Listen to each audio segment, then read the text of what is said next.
ensemble. Alors, c'est le début du Zohar de Metzora, Vaidaber Hashem El Moshe les morts. Donc, on ramène le premier verset. Zot tiye Torata Metzora, Beyom Taorato. Celle-ci sera la loi du Metzora. Donc, moi j'ai laissé en français, Metzora. Je ne traduis pas parce que, comme je vous ai dit, ni la gale ni la lèpre, ça ne me convient. Donc, ça s'appelle la Metzora. On peut laisser comme ça. Ça s'appelle la Metzora. Beyom Taorato, le jour de sa purification. Rabbi Abba Patar. Rabbi Abba, il a ouvert avec un verset qu'on avait déjà vu dans le Zohar, dans Parashat Shemot, qui est un verset de Yov. C'est un verset que c'est dans, vous savez, les fameux discours des amis de Yov qui vont lui faire des remontrances et qui vont lui dire, qui vont essayer de l'apaiser ou en même temps essayer et qui vont aussi essayer de l'aider. Mais aussi d'ailleurs, c'est intéressant parce qu'eux aussi, ils viennent pour l'aider. Yov, il a un problème, il ne sait pas d'où il vient ce problème. Alors au début, quand on regarde dans le livre de Yov, ils sont tellement affligés par ce qu'ils voient qu'ils ne peuvent rien dire. Mais après, ils vont commencer à lui parler et ils vont essayer de l'aider. Peut-être ils essayent mal, etc. Mais c'est ça, c'est qu'ils viennent chez lui pour l'aider. C'est la même idée. C'est quelqu'un qui est où va. C'est quelqu'un qu'on va l'aider. On va l'aider à régler ses problèmes. On ne le laisse pas seul. Mais ils vont lui dire quand même des choses dures, parce que c'est pas non plus comme ça. Il faut l'aider à dire les choses dures. Je leur ai dit que quand on va voir quelqu'un qui est malade à l'hôpital et que c'est grave, il faut lui dire, écoute, tu sais quoi, fais vidouille, fais tes chouvas, peut-être tu vas mourir. Donc c'est bien pour toi que tu fasses tes chouvas avant de mourir. Pas lui dire le pauvre, il faut ainsi un peu faut un peu l'aider, sinon ça s'appelle pas l'aider. Alors ce verset évidemment il est énigmatique et il dit Gourou lachem mipne cherev. Ayez peur pour vous, gourou c'est Milachon, d'accord, c'est Begira, mipne cherev devant le glaive, qui chema, parce que chema, car la colère, avonot charev, des fautes du glaive, les ma'an tedeun, afin que vous sachiez que je juge. Bon, littéralement, ça veut dire qu'il faut faire attention. Le patron, il juge et il faut que vous ayez peur de faire certaines choses. Il se trouve que dans ce verset, il y a ce qu'on appelle un crictive. C'est un crictive, ça veut dire qu'il y a écrit une chose, mais on lit une autre chose. D'accord ? Donc ça s'appelle un crictive. C'est qu'il y a une différence entre ce qui est écrit et la tradition de la lecture.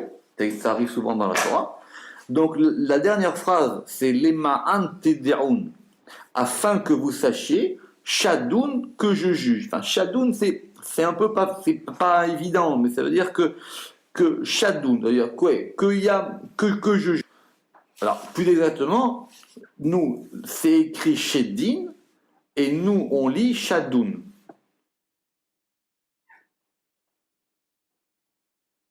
D'accord? Donc, il est écrit sheddin, et nous, on lit shadoun. Quoi la différence? Shadoun, ça veut dire que je juge, et sheddin, que c'est un din.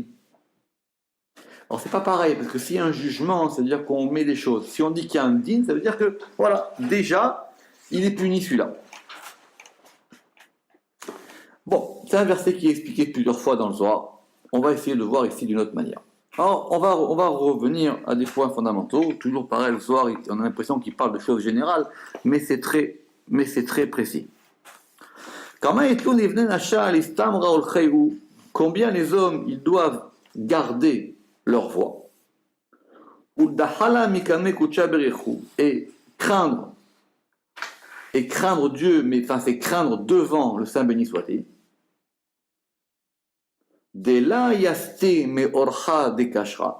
Pour ne pas dévier de la voie cachère, ça veut dire de ce qui est conforme, velo ya'avor, et de ne pas transgresser al pidgame deoraita et les paroles de la Torah, vela yitneshe mina, et de ne pas la négliger. Donc il y a trois choses, d'accord? Donc il faut faire attention à si on veut rester dans la bonne voie, c'est comme quelqu'un qui s'égare finalement. C'est quelqu'un, il a un chemin à suivre, et puis s'il ne suit pas son chemin, alors il va ailleurs, et il s'égare, et il est perdu.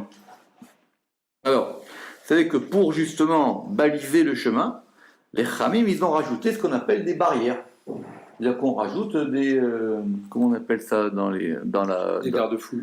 Oui, mais il y a un nom dans la voirie. Bon, c'est pareil. Les Khamim, ils ont dit que justement, pour faire attention, on rajoutait des barrières. Si on rajoute des barrières à la Torah, c'est parce que justement, c'est difficile quand on, peut-être pas, comme c'est la route par exemple, quand on voyage de nuit. Alors de nuit on voit pas. Alors, des fois on va mettre des balises fluorescentes. Mais tu vois bien que cette balise, elle n'est pas pile au bord de la route. Tu vas gratter 5 cm. Faut faire attention. Donc tu es en train de nous insinuer que dans la Torah, il y a des virages glissants. Bien sûr, Oui. dans la vie. Pourquoi dans la Torah? Dans la vie. La Torah, elle te donne des chemins dans lesquels il faut aller. Il faut lire ce que dit le Zohar. La Torah, elle te donne des chemins dans lesquels il faut aller, mais qu'on peut très bien faire une erreur de parcours. Et donc on peut quitter la route. On peut quitter la route. Et si tu quittes la route, après tu sais pas où tu vas. Tu peux partir dans une autre route et après tu cherches ton chemin et tu sais plus où tu es. Donc c'est ça qu'il faut dire. Et donc ils doivent garder leur voie. Donc il faut faire attention à garder son chemin. Parce que les voies, elles sont multiples si on veut analyser le texte en plus. C'est-à-dire qu'effectivement, la Torah, il y a beaucoup de voies. C'est pas un autoroute. Chacun, il a une voie différente dans le monde de la Torah. Et donc pour faire ça, il faut évidemment avoir peur de Dieu. Afin d'éloïster. Il faut comprendre que yister, c'est dévier, quoi, comme quelqu'un qui va partir dans le décor, quoi.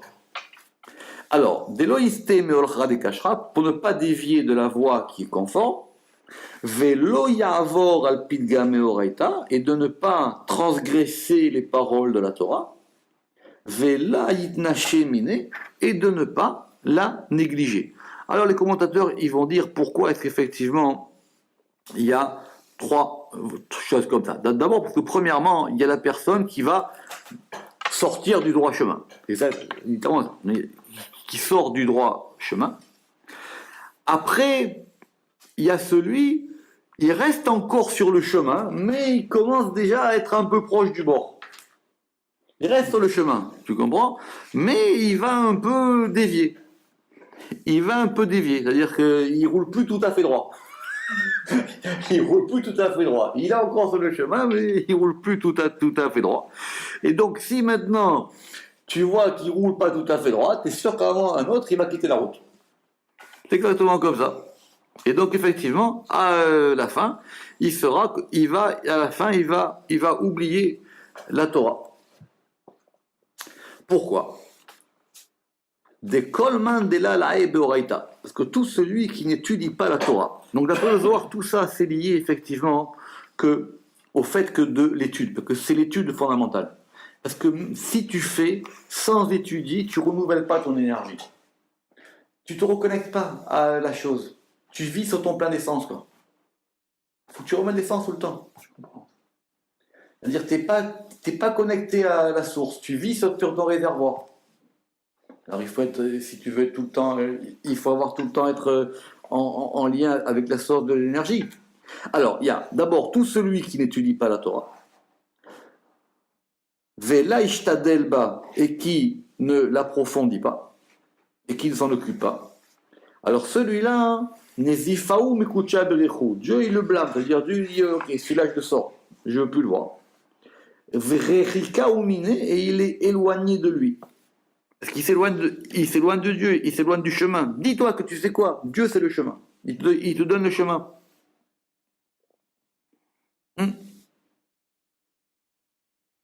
C'est ça. Effectivement, il est blâmé de la Torah. Parce que c'est la Torah qui est différente.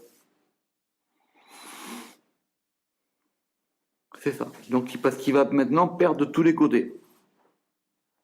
Et Shrinta et la Shechina, et la résidence divine, la Sharia Ime, elle ne réside pas avec lui. C'est-à-dire qu'il n'a plus Dieu avec lui. Dieu ne réside plus avec lui. Parce qu'il n'a plus de Torah. Maintenant, il est considéré comme vide.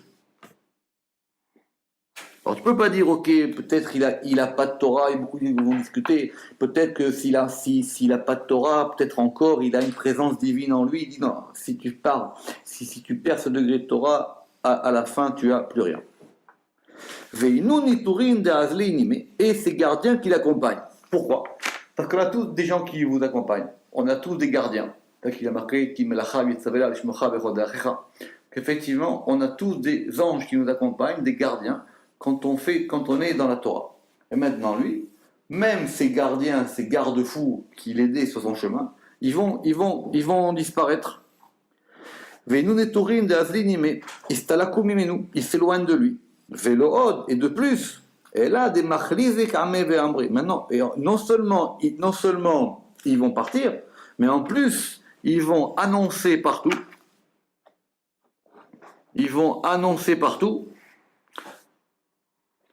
Oulala, éloignez-vous de celui-là. Le Rama qui dit que c'est pas les mêmes, que ceux qui l'accompagnent, c'est pas les mêmes que ceux qui vont dire du mal de lui. C'est 2 degrés différents. Il y en a qui sont faits que pour protéger, et il y en a qui sont faits pour maintenant l'accuser à lui. C'est pas les mêmes les anges protecteurs et les anges accusateurs. On lit Shabbat, ça, qui m'a fait ça. Bien sûr, on lit tout le temps. C'est un Teilim. Ouais. Et de plus, des machliz et kameh, de plus, ils annoncent devant lui et ils disent Istalku sulhane de paliana, éloignez-vous autour de un tel, des lahash al yekara des marais, parce qu'il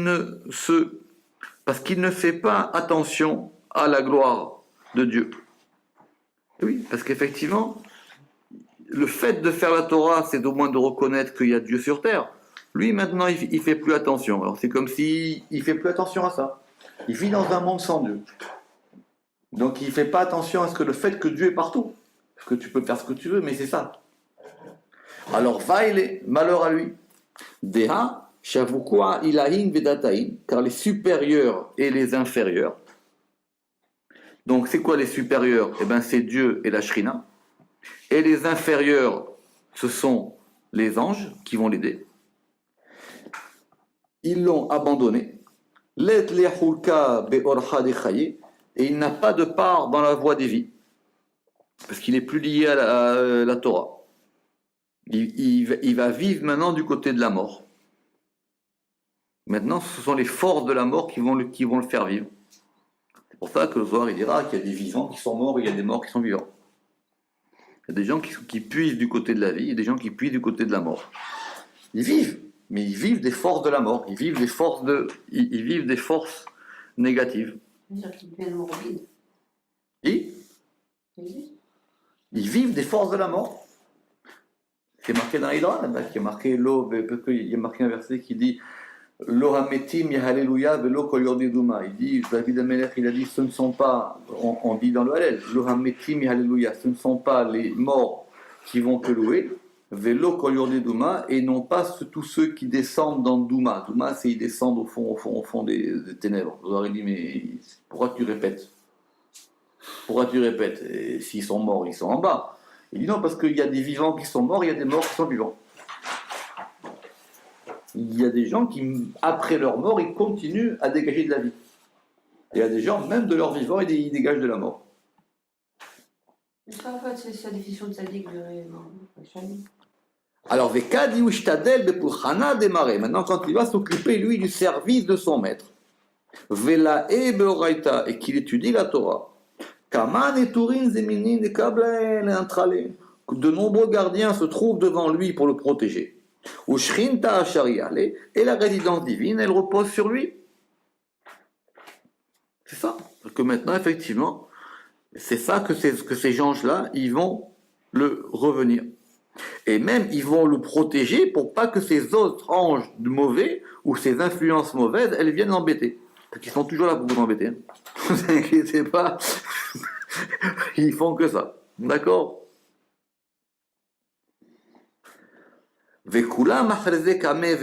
Et maintenant, tous, ils proclament devant lui et ils disent Avu Ikara le Diyukna de Malka.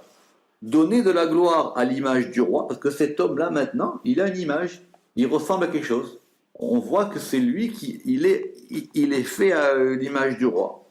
Avou yikara libéré des malka, donner de la gloire au fils du roi, parce qu'il y a plusieurs degrés. Il y a d'abord le degré qu'on est à l'image du roi, et il y a aussi le degré que on est considéré comme étant des fils de Dieu, comme le fils du roi. C'est-à-dire qu'on a un rapport plus fort. Comme un fils, il connaît son père, et comme un père, il protège son fils. Il sait comment ça marche. Donc celui-là s'appelle le fils du roi. Itnati ou be'almadin ou be'almadeate. Il est protégé dans ce monde-ci et dans le monde qui vient. Ça veut dire qu'il est protégé dans ce monde-ci pour ne pas qu'on puisse lui faire du mal, soit dans son corps, soit dans son argent, il dit le Ramak. Et il est protégé dans le monde qui vient, pour pas qu'après qu'il meure, on puisse l'accuser en disant voilà, il a fait ci, il a fait ça. Il faut toujours, vous savez que même après la mort, il y a de nombreux tribunaux et jugements. Alors, Tachazé. Alors maintenant, viens voir. Viens voir, ça veut dire que ce soir, il te montre. Hein. N'oublie jamais que Tachazé, il faut le prendre Kemashmao. Tachazé, viens voir. Le soir, il te montre la chose.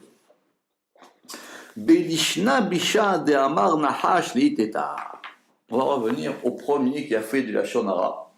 Qui c'est le premier qui a fait de la shonara? C'est le serpent. Il a fait du lashon hara à la femme. La question c'est quoi le lashon hara? Qu'est-ce qu'il a dit de mal? Alors, qu'est-ce qu'il a dit de mal? Alors, il y a beaucoup d'explications sur c'est quoi ce lashon hara qu'il a dit le mal. Le serpent. Il y en a qui disent que d'abord parce qu'il a menti. Parce qu'il a dit que Dieu, il avait créé le monde, comme il dit Rashi, en mangeant du Etzadat. Il a dit que Dieu, il vous interdit de manger de cet arbre parce que c'est cet arbre-là que Dieu lui-même a mangé et c'est grâce à cet arbre qu'il a créé le monde. On l'a vu dans Bereshit, cette histoire-là, d'accord? Parce que c'est un grand argumentaire. C'est vrai que dans la Torah, il n'y a que 2 versets. Mais quand on les analyse bien, il lui a fait tout un argumentaire. Donc il lui a dit, effectivement, il a mal parlé. En fait, c'est quoi le lashon hara? C'est vrai qu'on traduit par la mauvaise langue, mais c'est la langue du mal exactement. C'est la langue du mal. Oui, par la langue mauvaise. Et donc, comme effectivement il s'est mis du côté du mal dans ce qu'il a dit, alors, Garim Leiteta, ou la Adam, il a entraîné pour la femme et pour l'homme, parce que l'homme il a suivi la femme dans cette histoire, les Migzar Aleumita, que la mort fut décrétée pour eux, vers le Kol Alma et pour tout le monde. Bon, il y a beaucoup de Midrashim, c'est-à-dire que pourquoi alors, la mort, parce que c'est pas une punition, il dit le Zohar. Même là-bas c'est marqué dans la Torah, c'est pas une punition, c'est une conséquence. Tu as déclenché la mort, alors tu vas recevoir la mort. C'est pas une punition. Si tu vas dans l'eau, tu te mouilles. C'est pas le fait que si tu vas dans l'eau, c'est une punition que tu sois mouillé. Non, tu t'es mis du côté de la mort, alors c'est normal que la mort arrive vers toi. La question c'est pourquoi maintenant pour toute l'humanité entière. Il y a le Midrash qui dit qu'en fin de compte, il a fait goûter à toute la création, parce que la création elle n'a pas voté. Pourquoi maintenant on va punir aussi? Ça veut dire quoi que le Zohar il dit ici vers Al-Kol Alma, qu'il a entraîné la mort pour tout le monde. Alors quoi, les animaux ils auraient dû être éternels? Peut-être que oui. Peut-être que les animaux ils auraient dû être éternels. Peut-être que s'il n'y avait pas eu cette faute, il n'y aurait pas eu de mort d'animaux, il n'y aurait pas eu de rien du tout. Nous-mêmes, on ne sait pas. C'est sûr, mais parce que nous on a fauté. Nous on a fauté par Adam et par Hava. Donc on a entraîné toute la création. Oui, toute la création, elle est devenue mortelle. Ce qui est intéressant, c'est de constater, d'observer que le serpent était déjà à l'origine. Et le serpent, lui, il avait une bonne raison. Ça, c'est une autre question. Pourquoi est-ce que lui, il a fait ça? Parce qu'il voulait pas être à sa place. Lui, il a voulu quelque chose qui lui. C'est toujours une histoire. C'est quelqu'un qui veut quelque chose qui lui est pas dû, ou qui veut pas se contenter de ce qu'il a. Et c'est le plus dur dans la vie. Donc on veut toujours avoir quelque chose qu'on n'a pas. Alors souvent, c'est bien. Non, mais il précède Adrien. Oui, parce que lui, il voulait Hava, le serpent. Voilà. Donc lui, il voulait quelque chose qu'il n'avait pas. Donc, pour avoir cette chose-là qu'il n'avait pas, donc il a essayé de faire rentrer quelque chose dans l'image qui n'était pas prévu dès le départ. Bon, c'est normal, il y avait le libre arbitre. Mais pour pouvoir justement avoir cette chose-là qu'il ne pouvait pas avoir, il n'avait pas d'autre choix que de pactiser avec le mal. Pourquoi il ne pouvait pas. Le mari, garder avant. Hein? J'aurais pu le tuer. Non. Ce qu'il va faire Caïn et Abel.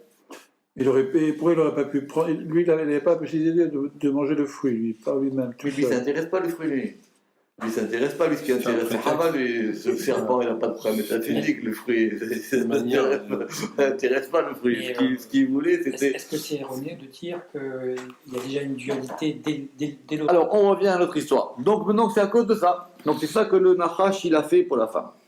Et pour l'homme, il a entraîné la mort. Alors, on va revenir à notre verset. Belishna Bisha active, à propos de la mauvaise langue, il est écrit ou Leshonam Cherev Chada. Et leur langue, c'est un glaive tranchant. Alors, parce que c'est quoi la mauvaise langue? Il faut bien comprendre que c'est pas la même chose que la médisance. C'est le fait que vous ayez un rapport avec le mal. Et que ce rapport avec le mal, il commence par le fait d'avoir un rapport dans la parole avec le mal. C'est comme l'antisémitisme. Au départ, les gens ils commencent à mal parler des autres. Et ben à la fin, ils vont terminer par être vraiment très méchants. Mais au départ, ça commence par le fait qu'ils parlent mal. Ça, le Jnabisha. Or ça, hein, c'est une épée tranchante. Alors il dit que ce qu'il a voulu dire là-bas, ayez peur pour vous devant le glaive. C'est quoi ce glaive-là? C'est l'Ishna Bisha. Donc apparemment, ils ont voulu dire à Yov, attention à ce que toi tu parles pas mal. Parce que c'est vrai que Yov, il a eu la grande tentation de dire tout ça c'est la faute de Dieu. Tout ça c'est la faute de Dieu. Dieu il a mal fait le monde, Dieu il a fait le monde à l'envers, etc. Et pourquoi je suis pas mort et pourquoi je suis sur cette terre et maudit soit le jour de ma naissance, etc. Tout ce qui a marqué au début de Yov là-bas. Qui chema avonot charev, parce que la colère, faute du glaive, qui chema avonot charev, c'est le glaive de Dieu. Parce qu'on a enseigné, itla lekucha berechu, que Dieu il a un glaive, et c'est avec ça qu'il juge les mécréants. Il faudrait prendre du temps pour voir qu'ici, il a ajouté cette chose-là à la colère. Parce que la colère, c'est quelque chose qui... Le Zohar, il dit que c'est très important la colère. Il y a la bonne colère, mais il y a aussi la mauvaise colère. Or, la mauvaise colère, comme on dit en français, vous sortez de vos gonds. Ça veut dire que ça vous fait sortir de l'autre côté. Et ce sortir de l'autre côté, ça va vous faire que les choses, elles peuvent être liées au mal. Et comme il est écrit, Cherev Lashem al Adam. Le glaive de Dieu, il est plein de sang. Vecharbi tochal basar. Et mon glaive, il dévorera la chair. Ça veut dire qu'effectivement, oui, ça peut être très grave. Ça peut être effectivement très grave.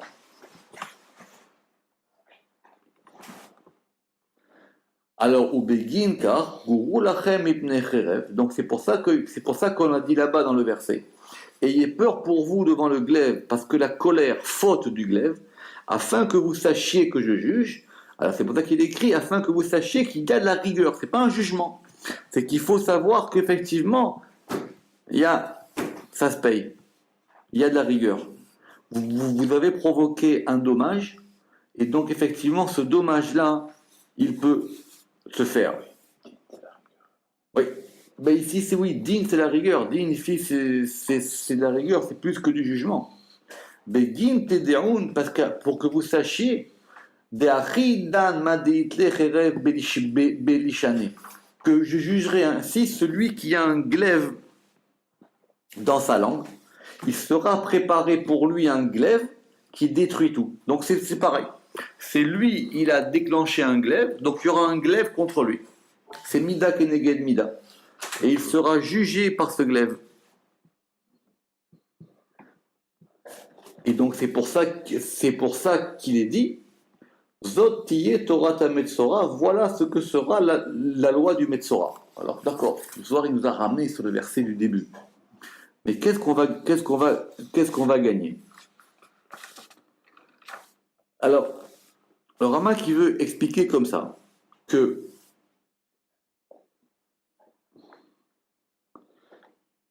quand on a dit Zot, on a montré quelque chose. On a dit voici.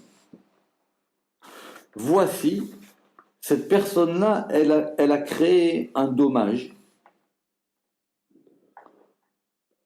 Et c'est ça que ce dommage, il est maintenant visible dans le monde. C'est pour ça que ça s'appelle celle-ci, Zot.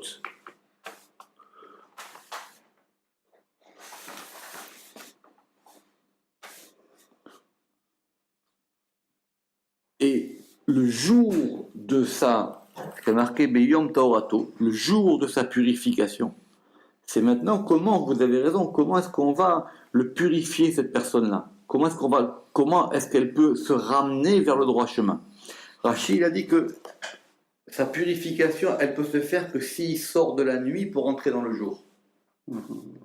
Il peut être purifié que dans la journée. Pour qu'il sorte de son degré de nuit. Pour qu'il rentre dans la journée. Ça veut dire quoi exactement? Qu'il sorte de l'obscurité. Lui, il est Metzora parce qu'il est dans le monde de l'obscurité.